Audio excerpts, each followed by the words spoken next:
ராம் ராம். வாழ்க வளமுடன். Voice of காஞ்சி நேயர் அனைவருக்கும் இனிய மாலை வணக்கம்.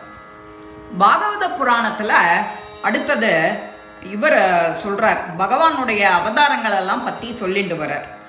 ஆதியில யஜ்ஞராக அவதரித்து ஹிரண்யாட்சனை பற்களால கிழிச்சு ஒரு வராக அவதாரம் எடுக்கிறார். அது அப்புறம் ருச்சி ஆகுதி அப்படிங்கிற தம்பதிகளுக்கு கயஜ்ஞனுக்கு புத்திரரா அவதரிச்சு தேவதைகள் எல்லாம் தோற்றுவிச்சு அவளுடைய துயர்கள் எல்லாம் தொடச்சு ஸ்ரீஹரி அப்படின்னு சொல்றார். அவர் யஜ்ஞாவதார்.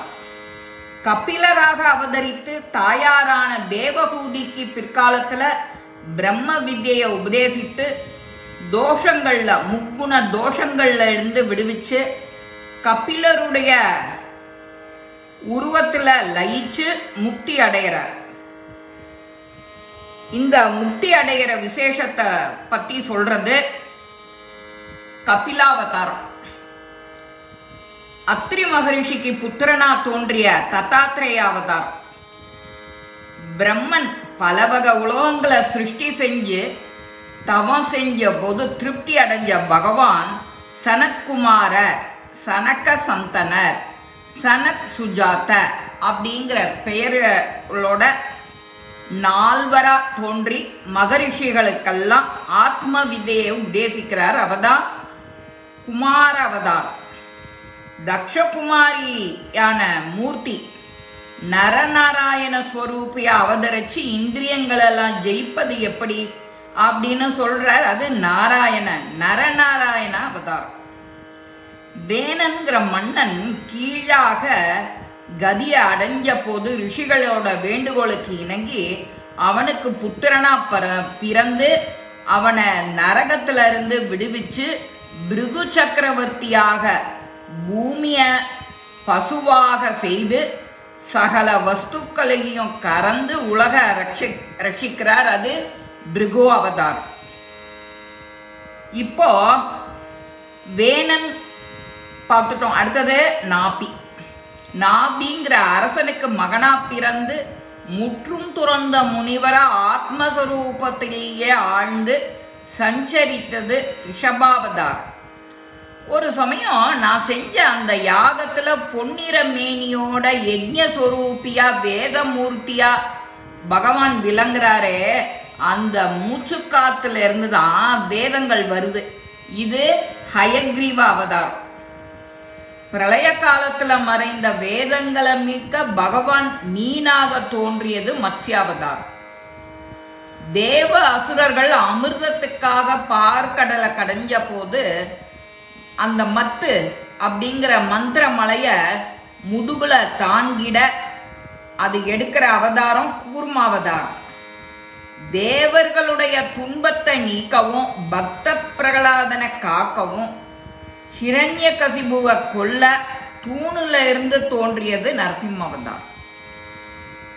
அதிதி தேவிக்கு புத்திரனா பிறந்து மகாபலி சக்கரவர்த்திக்கு அனுகிரகம் செய்ய வாமனனா தோன்றி 3 அடி மண்ணை யாசிச்சது வாமன அவதாரம்.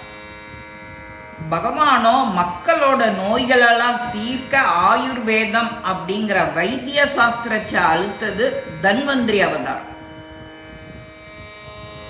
ஜமதக்னி முனிவரோட மகனாக தோன்றி பரசுவ கையில ஏந்து பிராமண வேஷிகளா அசுரர்களை அழிச்சு அரசர்களை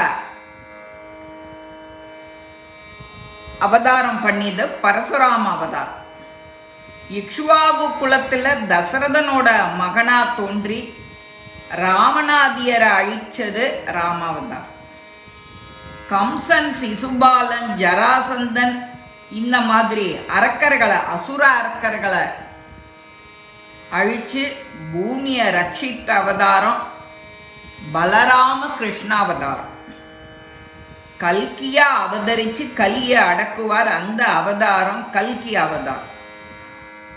துருவனுக்கு துருவ பதம் அழிச்சு கஜேந்திரனுக்கு மோட்சம் தந்தது மாதிரி நிறைய அற்புதங்களை நிகழ்த்தியவர் இந்த மகாவிஷ்ணு. இப்படியாக பகவானால பிரம்மாவுக்கு உபதேசிச்சு அவர் நாரதருக்கு உபதேசம் செய்ததுமான இந்த பாகவத புராணத்தை பரீட்சித்து நமக்கு சொல்ற.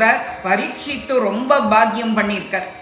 தான் உயிரை விடும்போது கூட அந்த மனம் கிருஷ்ணனையே நாடித்தான் அப்படின்னு பரீட்சித்து சூத முனிவர்கிட்ட பிரார்த்திக்கிறார்.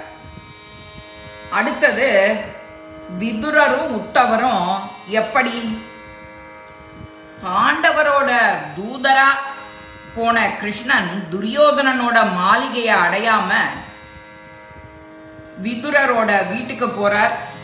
அந்த புனித கிரகத்தை விட்டுட்டு விதுரர் கானகம் போற வழியில மைத்ரேயரை பார்த்து ஆத்ம ஞானம் அடையறார்.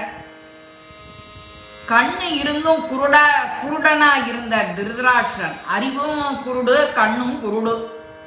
அந்த மாதிரி பாண்டவர்களை அரக்கு மாளிகையில அடைச்சு அக்னிய ஊட்டி திரௌபதிய சபையில துகிலுரிச்சு அவமானம் செஞ்சு பாண்டவர்கள தர்மராஜன் சூதாட்டத்துல அனைத்தையும் இழக்க செய்து அவர்கள் 12 ஆண்டு வனவாசம், ஓராண்டு அஜ்ஞாத வாசமும் செய்ய நேரிட்டது. இது எல்லாருக்குமே தெரியும். பின்னாடி அதுக்கு தூது போன கிருஷ்ணனை அவமதிச்சு அந்த நீதிகளெல்லாம் ராஜ்ய பாகம் சொல்லி எடுத்துரைக்கிறார். அதுதான் விதுர நீதி அப்படிங்கிறது.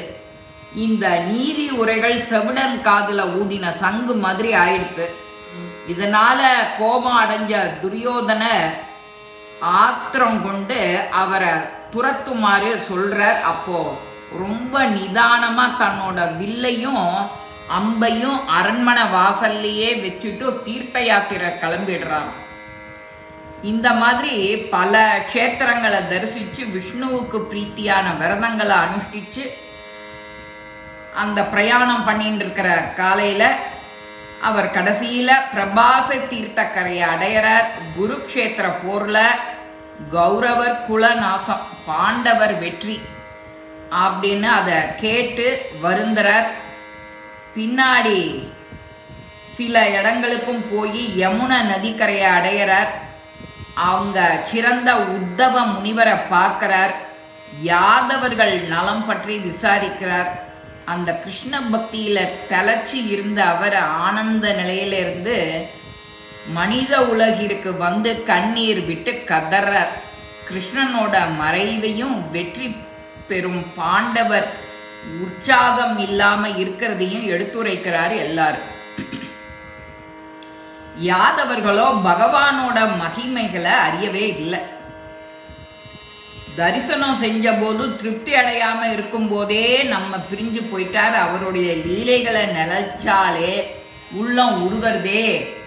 சிசுபாலன், கம்சன் இவாளெல்லாம் எப்படி அவளெல்லாம் விளையாட்டா கண்டிச்சு எல்லாரையும் நெறிப்படுத்துறாரோ அந்த மாதிரி அவரை எடுத்துரைச்சு போயிட்டே இருக்க. இந்த கதை உங்க பாகவத புராணம் எல்லாருக்கும் பிடிச்சிருக்கும். லைக் பண்ணுங்க, ஷேர் பண்ணுங்க, பெல் பட்டனை கிளிக் பண்ணுங்க, சப்ஸ்கிரைப் பண்ணுங்க, கமெண்ட்ஸ் பாக்ஸில் கமெண்ட்ஸ் போடுங்க. ஸ்ரீ மகாபெரிவா திருவடிகளே சரணம். நல்லதே நடக்கும். ஆனந்தமா இருப்போம் நண்பர்களே. வாழ்க வளமுடன்.